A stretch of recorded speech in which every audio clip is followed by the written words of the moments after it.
ทุกท่านกำลังเข้าสู่สัมมนาออนไลน์หัวข้อพื้นฐาน Psychometric Chart และการควบคุมความชื้นบรรยายโดยแสงเหนือเลิศอัศจรรย์ก่อนเข้าสู่เนื้อหาก่อนอื่นก็ต้องขอบคุณกลุ่มบริษัท ARM Solution ที่ให้การสนับสนุนการจัดทำคลิปวิดีโอสอนซึ่ง ARM Solution เป็นผู้จำหน่ายและให้บริการด้านพลังงานสะอาดและเป็นบริษัทข้ามชาติจากไต้หวันที่มีสำนักงานในประเทศไทยโดยให้บริการให้คำปรึกษาสำรวจออกแบบติดตั้งระบบโซลาร์เซลล์และ EV Charger ครบวงจรและยังเป็นตัวแทนและจำหน่ายอุปกรณ์เก็บพลังงานไฟฟ้าและอินเวอร์เตอร์แบรนด์หัวเว่ยรวมทั้งแผงโซลาร์เซลล์ยูริโกที่ใช้ในระบบโซลาร์ PV ด้วยประสบการณ์มากกว่า 25 ปีในการทำงานด้านนี้และมีผลงานทั้งในจีนและไต้หวันท่านจึงมั่นใจความเป็นมืออาชีพ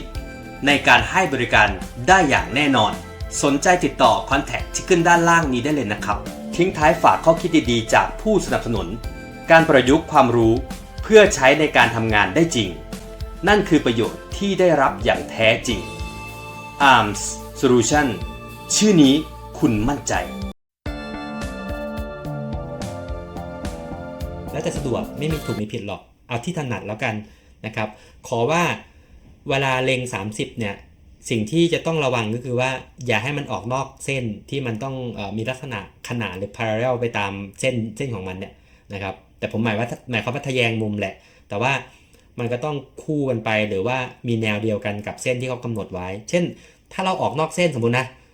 ผม30ตรงเนี้ยแต่ผมดันตาลายแล้วผมลากเอียงลงมาตรงเนี้ยมันก็จะเป็นไงมันก็จะผิดไงค่ามันไม่ใช่ค่ามันไงถูกไหมมันก็จะเป็นค่าที่ไม่ถูกต้องนะเพราะฉะนั้นเราต้องลากให้มาอยู่ขนานหรือใกล้เคียงที่สุดแล้วกันเพราะว่ามันเป็นการพล็อตด้วยมือและสายตาถูกไหมเอาเป็นว่าใกล้เคียงที่สุดเวลาใช้ Psychometric เนี่ยเขาจะมีจุดหนึ่งที่พูดคล้ายๆกันก็คือว่าสำหรับ expert เวลาเขาสอนนะครับในหลายๆท่านที่ผมฟังมาเนี่ยเขาก็จะมีจุดหนึ่งก็คือว่าค่าเนี่ยคือมันจะเอาใกล้เคียงคือเราเล็งด้วยตาไงแล้วพอด้วยมือนะครับมันอาจจะไม่ใช่แบบโอ้โหจุดทุนนิยมเป๊ะๆเลยขนาดนั้นเพียงแต่ว่าเอาดูภาพรวมอะว่าให้มันใกล้เคียงกับค่าที่มันควรจะเป็นแล้วกันคงไม่ต้อง30.002โอ้อันนั้นคือผมว่าเหนือมนุษย์แล้วถูกไหมอันนั้นก็คือยอดมนุษย์เกินไปมันก็ต้องแบบเอา30หรือจะ30.5.2เอาจุดใหญ่ๆอ่ะได้อยู่แต่เป็นจุด00เป็นแบบโอ้โหหลายตำแหน่งเหลือเกินอันนั้นก็อาจจะเกินไปนะครับโอเคทีนี้เราพอต30องศาแล้วนะครับเราก็มาพอตตัว RH เท่ากับ50แต่เวลาพอตเนี่ยจริงๆเนี่ยเราไม่ต้องลากมาเต็มขนาดนี้ก็ได้เราก็เห็นตัวเลข50เวลาจะพอตส่วนใหญ่ตัว RH เนี่ยเขาจะเล็งตัวเลขตรงนี้ก่อนตัวเนี้ยนะครับก็จะมีแนวเลขอยู่ใช่ไหมครับปุ๊บเราก็จะเห็นเส้นที่มันจะไปตัดกับจุดที่เราต้องการนะครับสมมติเรา30องศาเนี่ยมันก็สมมุติว่าเราไม่เอา50แล้วเราเอา70ถ้าเราเอา70มันก็คือตรงนี้ถูกไหมครับลากขึ้นไปมันก็จะไปตัดจุดนี้ถูกไหมครับนั่นแหละคือเหตุผลสมมุติเราเปลี่ยนเป็น30ล่ะเราก็มาเริ่ม30ไม่ต้องไปเริ่มจากตรงนี้ก็ได้ก็เอาประมาณนี้แล้วเราเล็งไปปุ๊บ30ก็ตัดนี้เห็นไหมมันจะเกิดขึ้นบนเส้นเวทเบล30องศา C เสมอคุณจะกำหนดRH เป็น20 30 40อะไรก็ตามมันจะต้องไปตัดที่เส้นเวทเบล30ตลอดพอตัดเสร็จปุ๊บเราก็จะได้ state point ออกมาพอได้ state point ออกมาเนี่ยเราก็จะอ่านค่าที่เหลือได้ทั้งหมดเห็นไหมนี่พอได้ state point ออกมาปุ๊บเราก็จะอ่านค่าที่เหลือได้ทั้งหมดนั่นก็แปลว่าจบเลยนะครับไม่ยากเลยทีนี้จบในส่วนของเวทเบลอันนี้มาเร็ว โอเคอุณหภูมิจุดน้ำค้าง dew point นะครับตัวอุณหภูมิจุดน้ำค้างเนี่ยเราใช้การอ่านเนี่ยก็ใช้ตรง curve ที่จะอ่านเนี่ยจุดตัวเลขเดียวกันกับเวทเบลแหละแต่การอ่านคนละแบบผมได้อธิบายไปแล้วก่อนหน้าถูกไหมการอ่านคนละแบบนะครับแต่ว่าเวลาอ่านเนี่ยตรง dew point เนี่ยเราจะไม่ทะแยงขึ้นบนและจากขวาล่างขึ้นบนซ้ายแล้วแต่เราจะเป็นแนวนอนหรือแนว horizontal นะครับจาก state point เราจะพอจาก dew point ย้อนกลับมาก็ช่างหรือจะพอจาก state point วิ่งไปหาตัดที่ saturate curve ตัวเส้น dew point ก็ตามเราจะต้องแนวนอนนะไปวิธีการอ่านนะครับตัวอย่างการอ่านก็ไม่มีอะไรนะตัวdew point เนี่ยเขากำหนดในโจทย์เนี่ย25องศา C นะครับแล้วก็ความชื้นสัมผัส 70% RH นะครับลองดูว่าเราจะพลอตยังไงก็เหมือนเดิมคอนเซปต์แรกเขาให้ค่าอะไรมาที่เราทราบเราก็พลอตลงไปก่อนนะครับสมมติให้25องศา C ดิวพอยต์มาเราก็รู้อยู่แล้วนี่ว่าดิวพอยต์25อยู่ตรงนี้แต่เราอย่าทะแยงลงนะเพราะว่าไม่ใช่เวทเบลเราก็ลากแนวนอนมาถูกไหมครับลากแนวนอนมาแล้วเรามี 70% RH ใช่ไหมจากโจทย์นะครับเขาให้มาอยู่แล้วนี่แล้วก็ลากดูตรง70เนี่ยนะครับแล้วก็ลากขึ้นไปตัดแค่นั้นเองลากไปตรงเนี้ยเราก็ไม่ต้องขีดทะลุไปข้างบนก็ได้แต่ผมทำให้เห็นว่าเส้น70เนี่ยมันทั้งแนวเนี่ยเป็นอย่างนี้นะแค่นั้นเองนะครับลากเสร็จปุ๊บเราก็ทำไงก็เอาปากกาสีหรืออะไรก็ได้มาร์กกลมๆไว้นะครับเพื่อให้เราเห็นชัดเจนว่าเรากำลังวิเคราะห์จุดนี้อยู่นะหรือพูดถึงจุดนี้อยู่นะครับเพื่อให้ง่ายเวลาดูจะได้ไม่ตาลายนั่นเองแค่นี้เองนะครับเราก็จะได้สเตทพอยต์ของค่า2ค่านี้นะครับบางท่านงงอีกตอนนี้บอกพี่ตอนนี้เราทำไมโจทย์มันให้ดิวพอยต์มาเลยแหละแล้วเราจะไปหาดิวพอยต์ทำไมทั้งนั้นอันนี้ยกตัวอย่างว่าถ้ากรณีเขาให้ดิวพอยต์มาคู่กับ RS หรือให้ดิวพอยต์มาคู่กับไดบัลก็ตามเนี่ยเราก็ต้องลากไดบัลใช่ไหมสมมติให้30มาไดบัลเนี่ยก็ต้องลากไดบัลขึ้นมาตัดตึ๊บ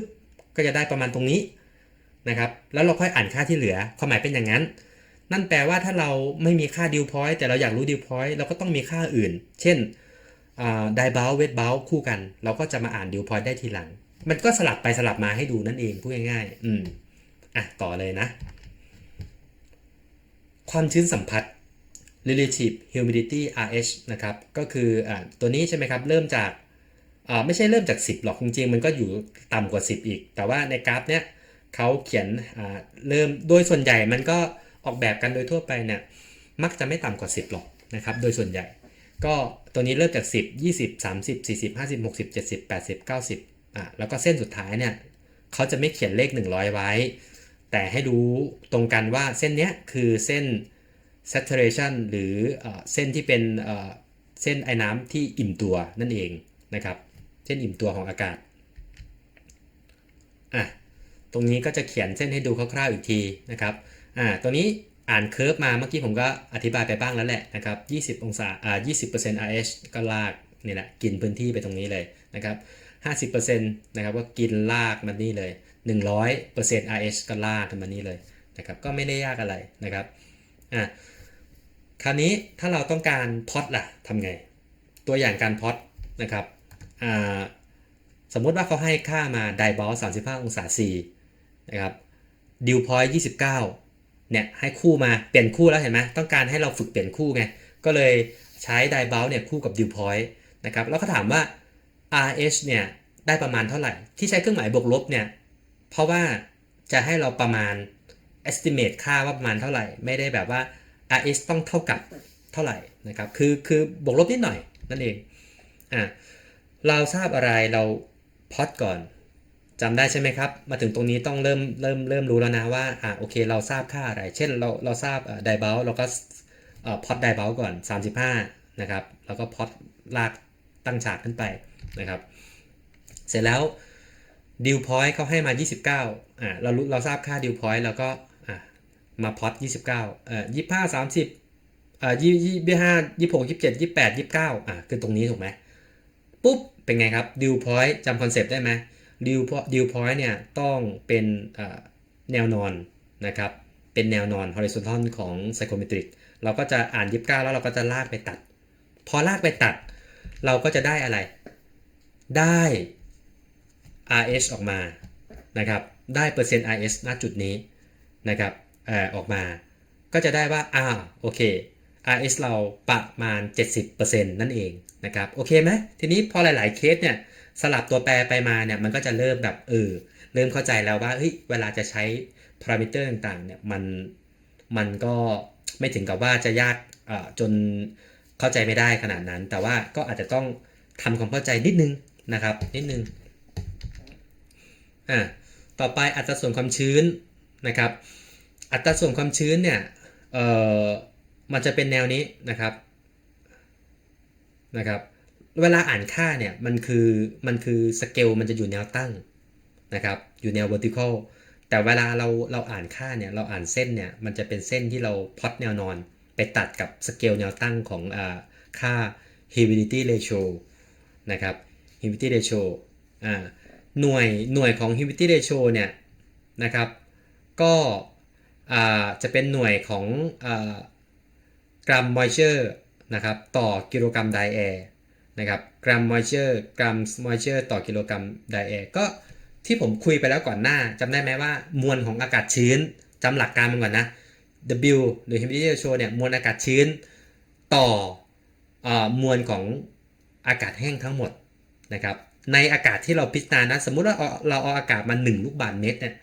นะครับเรากำลังพิจารณาอากาศตัวนี้ว่ามีมวลไอน้ำอยู่เท่าไหร่ต่อปริมาณอากาศทั้งหมดทั้งก้อนเนี่ยอากาศทั้งก้อนเนี่ยมันก็จะมีน้ำหนักอยู่นึกออกไหมอากาศมันก็จะมีน้ำหนักอยู่ถ้ากลมๆ standard air นะกลมๆนะอากาศ1ลูกบาศก์เมตรเนี่ยมันจะประมาณ 1.2 กิโลกรัมถูกไหมประมาณนะเสร็จแล้วเนี่ยไอภาพรวมๆ 1.2 กิโลกรัมเนี่ยมันมีไอ้น้ำอยู่เท่าไหร่มีอากาศที่เป็นอากาศแห้งเท่าไหร่นั่นแปลว่ามวลไอ้น้ำมันอาจจะไม่ได้มากหรอกน้ำหนักแต่ว่าที่เหลืออาจจะเป็นอากาศแห้งนะครับอันนั้นก็คือค่า W นะครับค่า W เพราะฉะนั้นค่า W เนี่ยมันก็จะมีหลายหน่วยด้วยนะครับอย่างเช่นถ้าเป็น SI อย่างเดียวเนี่ยมันบางทีมันอาจจะเป็นกิโลกรัม moisture ต่อกิโลกรัม dry air นะครับถ้าเป็นหน่วยอังกฤษนะครับหรือ IP เนี่ยมันก็อาจจะเป็นเกณฑ์ moisture เกณฑ์ moisture ต่อนะครับ per pond dry air หรือไม่ก็เป็น pond moisture per pond dry air นะครับถ้าเป็นเกณฑ์เนี่ยนะครับ 7,000 เกณฑ์เท่ากับ1ปอนด์ถ้าใครไปใช้หน่วยอังกฤษค่อยไปว่ากันอีกทีนะอันนี้คร่าวๆไปก่อนก็รีเช็คผมจากการเซิร์ชอินเทอร์เน็ตอีกทีหนึ่งนะครับแต่ว่าเป็นข้อมูลเบื้องต้นให้เห็นภาพว่ามันมีหลายหน่วยเพราะฉะนั้นเวลาเอา psychrometric chart ไปใช้กับสมการเนี่ยต้องระมัดระวังเรื่องหน่วยนิดนึงนะครับบางทีเนี่ยเห็นเป็น SI เหมือนกัน SI ต่อ SI เนี่ยแต่มันเป็นกรัมกับกิโลกรัมเนี่ยโอ้โหคำนวณกันแบบบางทีก็หาผิดตรงไหนวะอะไรเงี้ยก็จะเสียเวลาไปเยอะเหมือนกันนะครับก็ต้องระวังเรื่องหน่วยให้ดีนะครับเวลาผูกสูตรเวลาคำนวณต่างๆโอเคอัตราส่วนความชื้นตรงนี้เราก็จะเริ่มจาก2 6 10 14 18 22 26 30จริงๆมันก็จะมีย่อยนะมี2 4 6 8ไล่ไปอย่างเงี้ยแต่ผมไม่ได้อ่านหมดนะครับไม่ได้ทำเส้นมาทั้งหมดตัวเลขมาทั้งหมดโอเคก็วิธีการอ่านค่านะครับวิธีการอ่านค่าสมมติโจทย์ให้มา TDB 35TDP 29W เท่าไหร่นะครับง่ายๆแล้วก็พล็อตค่าที่เรารู้ก่อนนะครับ35ใช่ไหมครับ Dieboldดิวพอยต์29บางทีผมอาจจะเรียกย่อด้วยนะแต่ว่าเราเข้าใจแล้วแหละพูดมาถึงตรงนี้อาจจะย่อบ้างนะครับเพื่อไม่เสียเวลาเราก็จะไปอ่าน W ก็คือไปอ่านซ้ายมือเท่าไหร่พอเราได้สเตทพอยต์ตรงนี้ปุ๊บมันได้2ค่านี่เราก็ไปอ่านค่าที่เราต้องการเพิ่มเติมได้ตรงนี้ก็จะได้เท่ากับเท่าไหร่อยู่ระหว่าง24กับ26ผมอ่านคร่าวๆนั้นแต่ละคนอาจจะไม่ตรงกันก็ไม่เป็นไรนะครับ25.6บางคนบอกเอา26ไปเลยเพราะว่าเดี๋ยวไปคำนวณเนี่ยมันก็เป็นการเผื่อเล็กน้อยก็ได้ก็ไม่ผิดนะก็ได้อยู่นะครับ25.6 กรัม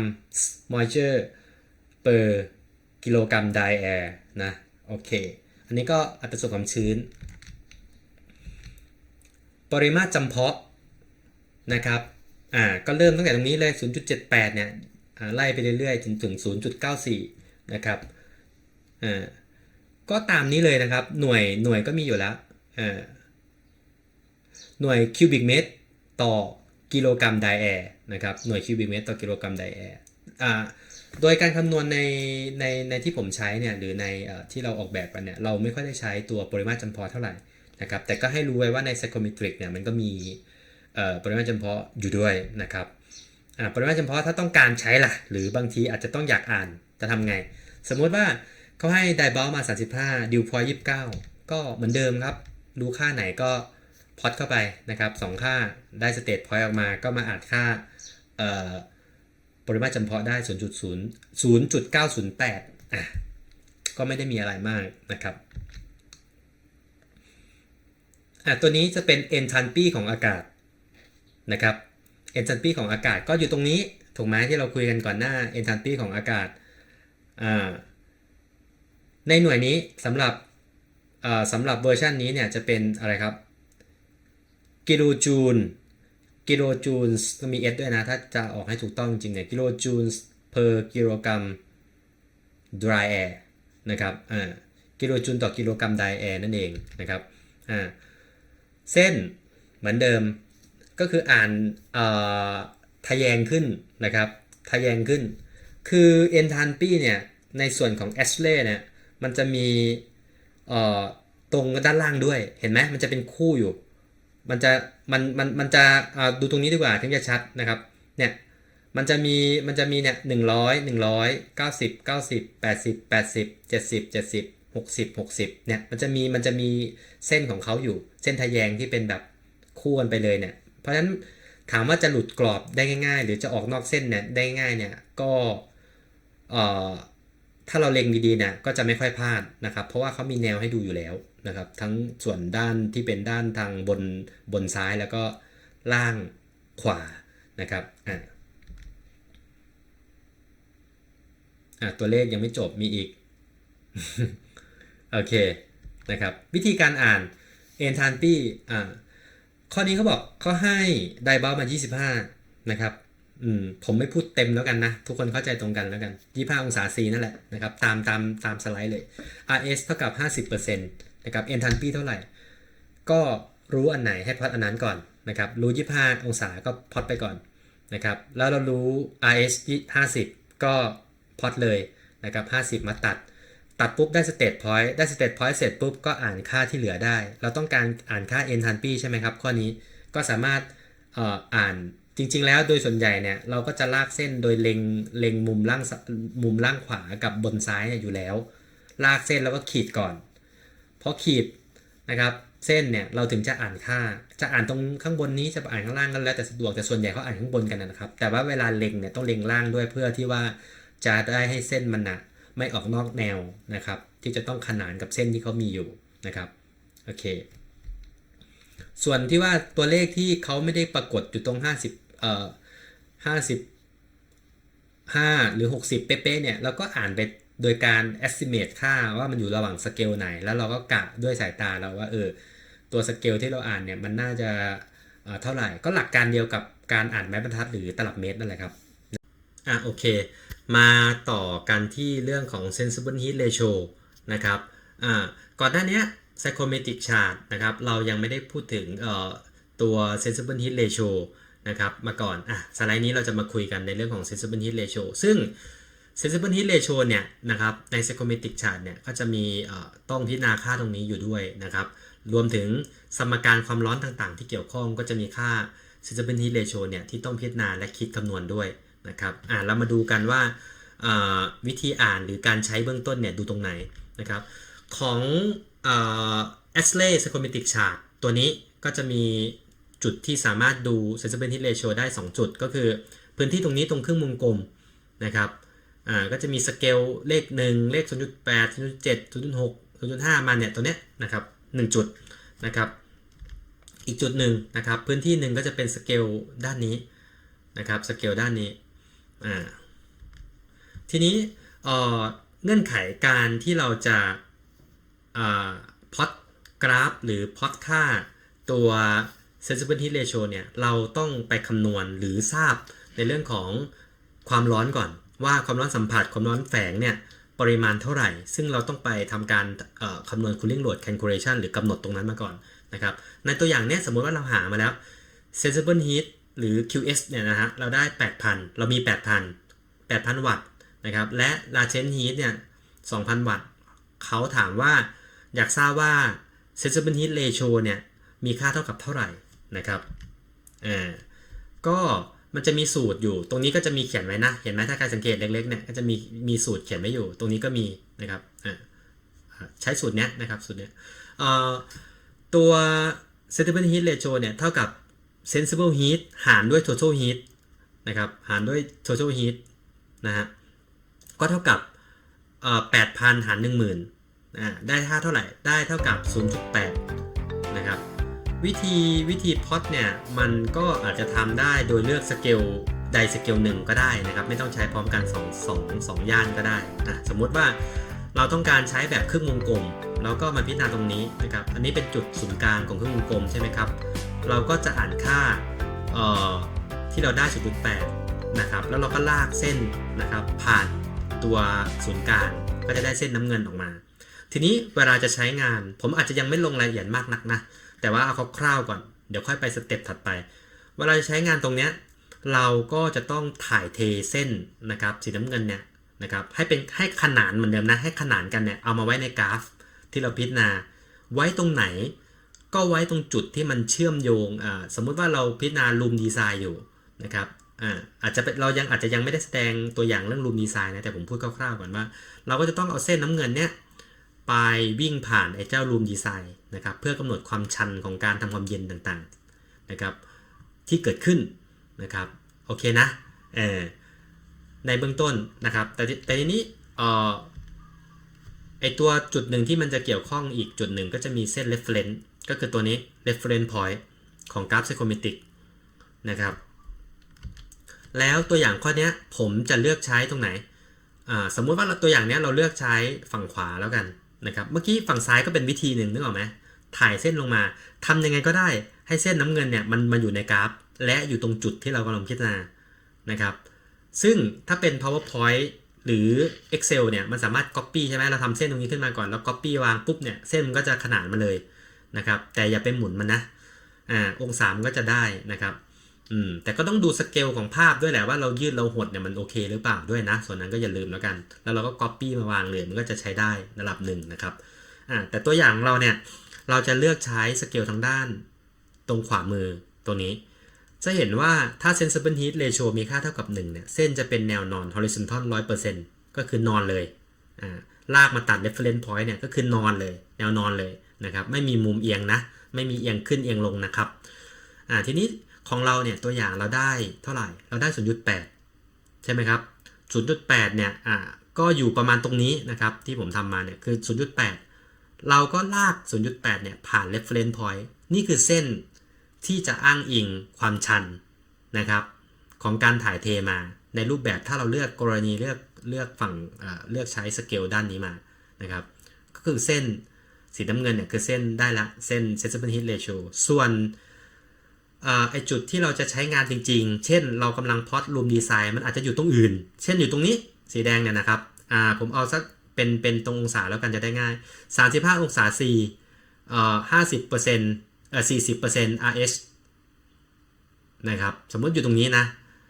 เราก็จะต้องเอาเส้นไอ้เจ้าเนี้ยขยับ copy ขึ้นไปหรือใช้ไม้บรรทัดในการที่จะใช้ตาเล็งก็ได้ถ้าเอาแบบง่ายสุดนะถ้าเราบอกว่าสายตาเราแม่นมากอะใกล้ๆเนี่ยผมว่ามันน่าจะพอเล็งได้แหละเล็งเลยก็ได้ถ้ามันอยู่ใกล้ๆกันนะเล็งให้มันขนานกันนะหรือถ้าใครบอกผมกลัวพลาดวัดเอาครับไม่ยากหรอกการถ่ายเทมุมฉากก็คือวัดเอาหรือไม่งั้นก็ใช้ไม้ฉาก2อันเนี่ยถ่ายไปเดี๋ยวค่อยว่ากันอีกทีหนึ่งนะครับแต่วิธีที่ง่ายที่สุดคือเล็งครับเล็งได้ไม่ได้ถ้าเกิดว่ามันไม่ได้ไกลกันมากนะมันก็เล็งแล้วเราก็ขีดเส้นเบาๆล่างมาแล้วก็เราอาจจะพอเราขีดเส้นขนานคู่กันเสร็จปุ๊บแล้วเราก็อาจจะใช้อย่าเพิ่งขีดเข้มไงใช้ดินสอขีดบางๆแล้วก็ใช้ไม้บรรทัดเนี่ยวัดดูว่าไอความกว้างของช่องว่างเนี่ยมันสูสีกันไหมถ้ามันสูสีกันแสดงว่าเราถ่ายเส้นขนานได้โอเควิธีการมีแค่นี้ครับเบื้องต้นเราไปเรื่องถัดไปเลยโอเคตรงนี้ก็จะมาถึงในเรื่องของแอป Psychrometric Cal นะครับซึ่งตัวนี้เป็นแอปฟรีนะครับซึ่งเราดาวน์โหลดได้จากApp Store อยู่แล้วนะครับเดี๋ยวก็ผมจะอธิบายนะครับว่ามันมีประโยชน์ยังไงแล้วก็เอามาใช้งานอย่างไรควบคู่ไปกับ Psychrometric Chart แล้วก็สมการความร้อนต่างๆนะครับก็ช่วยให้สะดวกขึ้นนั่นเองนะครับเดี๋ยวเราไปฟังกันดูเลยนะครับโอเคเราก็มาถึงหัวข้อการเปลี่ยนแปลงของอุณหภูมิและความชื้นนะครับที่เกิดขึ้นพร้อมกันผมก็เอาตัวแอป Psychrometric Cal เนี่ยตัวนี้นะครับที่ดาวน์โหลดได้ใน App Store ทั่วไปนะครับมาใช้ประกอบการอธิบายเพื่อให้เห็นภาพมากขึ้นแต่ว่า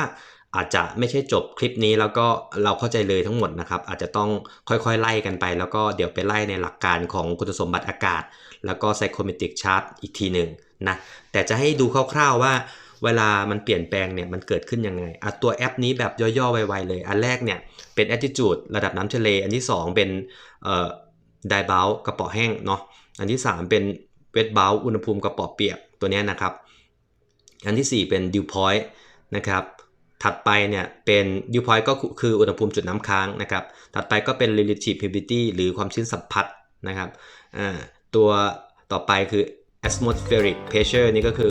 ความดันบรรยากาศนะอันต่อไปคือ humidity ratio หรืออัตราส่วนความชื้นนะครับ W ต่อไปคือ specific enthalpy นะครับก็คือ enthalpy เนี่ยแหละพลังงานนี่แหละนะครับแล้วก็อันต่อไป specific volume นะสุดท้ายก็คือ partial vapor pressure ก็คือความดันของไอ้น้ำนะครับทีนี้เรามาดูของเรา altitude เนี่ยเราไม่ต้องไปปรับอะไรมากเพราะว่าเราอยู่กรุงเทพหรือบริเวณใกล้เคียงเนี่ยก็ไม่ได้สูงกว่าระดับน้ำทะเลมากแต่ว่าถ้าใครจะเอาแม่นก็ใส่ตามที่ตัวเองอยู่จริงๆก็ได้นะครับไม่ได้ผิดอะไรแต่ว่าถ้าใครไม่ได้เซตศูนย์ก็โอเคอยู่นะครับยกเว้นเราไปอยู่ภูมิประเทศที่แบบสูงจริงๆหรือเป็นภูเขาจริงอะไรเงี้ยก็ควรจะต้องใส่นะครับถ้ามันมีค่าแตกต่างมากเราก็สังเกตดูเอาครับว่าเราใส่ตัวระดับน้ำทะเลเนี่ยเป็น20 เมตร50 เมตร100 เมตร150 เมตรแล้วมันแตกต่างอย่างไรก็เราก็สังเกตเอาดูเปอร์เซ็นต์ความต่างกันแล้วกันนะครับสังเกตได้ทีนี้เรามาเข้าเรื่องโดยปกติแล้วเนี่ยเราจะกำหนดค่าทางไซโคเมตริกในการออกแบบเนี่ยนะครับเราจะล็อก2ค่าถ้าเราล็อก2ค่าให้เป็นค่าแบบค่าคงที่นะครับหรือไม่มีการเปลี่ยนแปลง2ค่าเนี่ยนะหรือค่าที่เราพิจารณาค่าที่เหลือทั้งหมดในคุณสมบัติอากาศเนี่ยมันก็จะสามารถอ่านค่าได้นะครับเราต้องการล็อก2ค่าอะไรก็ได้เช่นจับคู่ wet bulb กับdry bulb ก็ได้หรือเราจะจับ dry bulb กับ dew point ก็ได้หรือเราจะเลือก dry bulb กับrelative humidity ก็ได้นะครับแต่โดยปกติเนี่ยมันก็มักจะนิยมล็อกอยู่2ค่าคือจับคู่ dry bulb กับ wet bulb หรือ dry bulb กับตัว relative humidity ผมย่อว่า RH แล้วกันนะครับซึ่งต่อไปเราจะเรียกกันว่า RH นะครับความชื้นสัมผัสโอเคสมมุติเราล็อกเราอยากดูอะไรเราพูดถึงคู่dry bulb กับ RH ใช่ไหมครับเพราะงั้นเราอาจจะสมมุติว่าเราล็อก wet bulb ก็ได้ที่40องศา C นะครับdry bulb เนี่ย wet bulb 33.62 สมมุติเราให้ dry bulb มันเปลี่ยนแล้วกันเปลี่ยนเป็น35เห็นไหมครับตัว RH เนี่ยมันก็จะกลายเป็น91นะทีนี้ถ้าเราเอาเป็น40เท่าเดิมล่ะ40เท่าเดิมเนี่ย RH เนี่ยมันอยู่ที่65ซึ่งเป็นความชื้นสัมผัสของบรรยากาศทั่วไปนะครับเป็น outdoor ทั่วไปก็คือประมาณเนี่ย60 50ถึง70อะไรพวกนี้นะครับโดยทั่วไปนะถ้าฝนไม่ตกไม่ครึ้มเนี่ยก็จะอยู่แถว50ถึง70โดยประมาณนะครับคราวนี้ถ้าเราเปลี่ยนเป็นจับคู่นะลองดูนะตอนนี้ dry bulb 40 RH 65แล้วเราเปลี่ยนเป็นเปลี่ยนเฉพาะ dry bulb เป็น35ปรากฏว่า RH เป็นเท่าไหร่เป็น91นะครับไอตัวเลขตัวนี้มันบอกอะไรเรานะอันนี้ wet bulb เราสมมุติว่าเราล็อกได้แล้วกันนะเรามีเซ็นเซอร์หรือเราจะล็อกเพื่อดูเพื่อสังเกตตัวความเปลี่ยนแปลงทางตัวเลขเนี่ยถ้าเราล็อก dry bulb 35 RH มันเป็นไงครับมันเพิ่มใช่ไหมจาก65เป็น91%อันนี้เป็นตัวบอกได้ว่าถ้าปริมาณนะครับหรือมวลของไอ้น้ำที่อยู่ในอากาศเนี่ยมีค่าคงที่นะสมมติเรามีห้องอยู่ห้องนึงเนี่ยนะครับไม่ต้องคิดถึงปริมาตรห้องนะเอาห้องคงที่ห้องหนึ่งแล้วเรามีมวลไอ้น้ำเนี่ยอยู่สักแก้วหนึ่งแต่ว่ามันอยู่ในอากาศนะมันลอยแฝงอยู่ในอากาศเรามองไม่เห็นหรอกอยู่แก้วหนึ่งคราวนี้มวลไอ้น้ำมันก็มีเท่าเดิมแหละแก้วหนึ่งแต่ว่าเราเปลี่ยนแปลงอุณหภูมิที่เรารู้สึกว่าเป็นไอตัวอุณหภูมิผมเรียก dry bulb แล้วกันส่วน dry bulb มันเป็นยังไงค่อยว่ากันอีกทีก็คืออุณหภูมิ remote air เนี่ยเราเรียกว่า dry bulb นะครับเราเปลี่ยนแปลงอุณหภูมิจาก40เป็น35หรือเปลี่ยนเป็น30ก็ได้จะทำให้อะไรจะทำให้ความชื้นสัมผัสเนี่ยมันมีการเปลี่ยนแปลงไปด้วยเพราะนั้นความชื้นสัมผัสเนี่ยเราจะสังเกตได้ว่าเราจะอธิบายได้ว่าเมื่อมวลไอน้ำในอากาศคงที่แต่เรามีการปรับเปลี่ยนตัวอุณหภูมิหรือตัวความร้อนที่เป็นความร้อนแห้งๆนะเราเรียกว่าความร้อนสัมผัสหรือ sensible heat เนี่ยที่จะมีผลต่อตัว dry bulb ซึ่งถ้าพูดตรงนี้เลยเนี่ยอาจจะดูงงๆว่าความร้อนสัมผัส sensible heat ต่างๆเดี๋ยวผมอธิบายในเนื้อหาอีกทีแต่เอาเป็นว่าคร่าวๆว่า dry bulb เนี่ยหรืออุณหภูมิ remote air เนี่ยนะครับถ้ามีการเปลี่ยนแปลงเนี่ยจะทำให้ RH เนี่ยเพิ่มลดได้ด้วยนี่แหละจะเป็นจุดเริ่มต้นของการทำความเข้าใจหลักการของ thermodynamic หรือการเปลี่ยนแปลงอุณหภูมิและความร้อนต่างๆที่เกี่ยวข้องเพื่อที่จะทำอะไรเพื่อที่จะนำไปสู่ การคำนวณนะครับและการออกแบบระบบต่างๆให้มีเซ็นเซอร์มีอุปกรณ์ต่างๆนะครับที่จะทำงานนะครับให้สัมพันธ์กันเพื่อที่จะรักษานะครับหรือเมนเทนสภาวะอากาศให้อยู่ในช่วงที่เราต้องการจะใช้งานนะครับโอเคนี่เป็นคอนเซปต์คร่าวๆนะครับก่อนที่เราจะเข้าไปเรียนในเนื้อหากันก็อยากให้ทำความเข้าใจตรงนี้ก่อนส่วนแอป Psychometric Cal เนี่ยก็เป็นแอปง่ายๆที่ใช้กรอกตัวเลขก็คือพูดง่ายๆว่าเราไม่ต้องพกตัวตารางหรือตัวหนังสือเนี่ยนะครับไปด้วยก็ได้เราใช้แอปเนี่ยแล้วก็กรอกค่าดูแต่ว่าแอปนี้ไม่ได้มาออกแบบให้เราหมดนะเฉพาะแอป Psychometric Cal เนี่ยเราเอาไว้ดูเป็นเหมือนตารางทางอิเล็กทรอนิกส์ที่ว่าเราจิ้มแล้วก็ได้ค่าออกมาเลยนะครับก็เช่นเดียวกันกับพวกตารางแปลงหน่วยแหละที่เดี๋ยวนี้ก็มีแอปฟรีด้วยเนาะก็ไม่ต้องเสียตังค์ก็ใช้สะดวกเน้นให้มันสะดวกขึ้นนั่นเองนะครับตัวแอปนี้ก็ลองไปดาวน์โหลดหรือจะใช้แอปอื่นๆก็ได้นะครับก็ไม่จำเป็นจะต้องใช้ Psychometric Cal ของตัวเนี้ยผมก็เคยดาวน์โหลดมาแล้วผมเห็นผมก็ใช้ผมไม่ได้ไปคอมเพลหลายๆแอปแล้วก็เอามาเลือกนะเพียงแต่ว่าโอเคอันนี้เราต้องการดูตัวเลขแค่นั้นแทนการเปิดตารางเนาะวัตถุประสงค์ลองดูครับเดี๋ยวเราไปตรงหัวข้อถัดไปกันครับโอเคครับ